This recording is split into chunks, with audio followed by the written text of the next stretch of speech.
Report Khairpur Mirs bureau chief Syed Hussain Shah Jilani. Pakistan peoples party chairman Bilawal Bhutto Zardari Kumb लगगोट नवाब खान वसाण में PP अगवान ऐं सूबाई सलाहकार मंजूर हुसैन वसाण सां संदसि भाउ ऐं भेण जी वफ़ात ते ताज़ियत कई।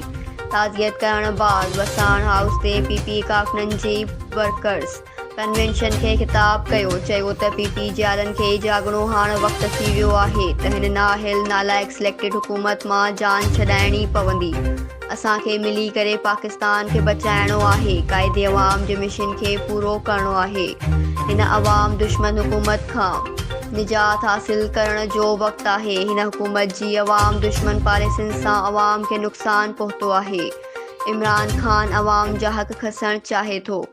सिलेक्टेड हुकूमत 1 करोड़ नौकरियुनि जो ऐलान कयो पर ख़ान साहब 1 करोड़ नौकरियुनि त न ॾिनियूं पर मुल्क जी लखे नौजवाननि खे बेरोज़गार कयो। अॼु पढ़ियल लिखियल नौजवान नौकरियुनि लाइ धिका खाई रहिया आहिनि। स्टील मिल जे 10,000 मुलाज़िमनि खे नौकरियुनि मां कढियो वियो आहे। सिंध समेत ॿियनि सूबनि मां नौजवाननि खे बेरोज़गार कयो वियो ऐं सिलेक्टेड हुकुमरान 50 लख घर ॾियण जी दावा कई पर हिन त कची आबादी गजर नाले ऐं ॿियनि ग़रीबनि खे बि घर कयो। मुल्क में महांगाई बेरोज़गारी आहे पर ख़ान साहब 3 साला हुकूमत जो जश्न मल्हाए रहियो आहे।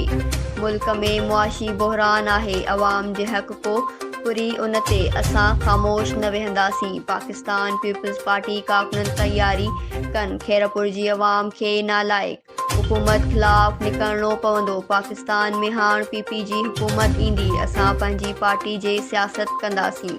शहीद क़ाइदे अवाम जी मिशन खे मुकमल कंदासीं। बिलावल भुट्टो चयो त पाणीअ ते धाड़ो हयो पियो वञे। थर जा माण्हू पाणीअ खां महरूम आहिनि। पाणीअ जे जाइज़ विर्छ करे सिंध खे पंहिंजे हिसे जो पाणी ॾिनो वञे।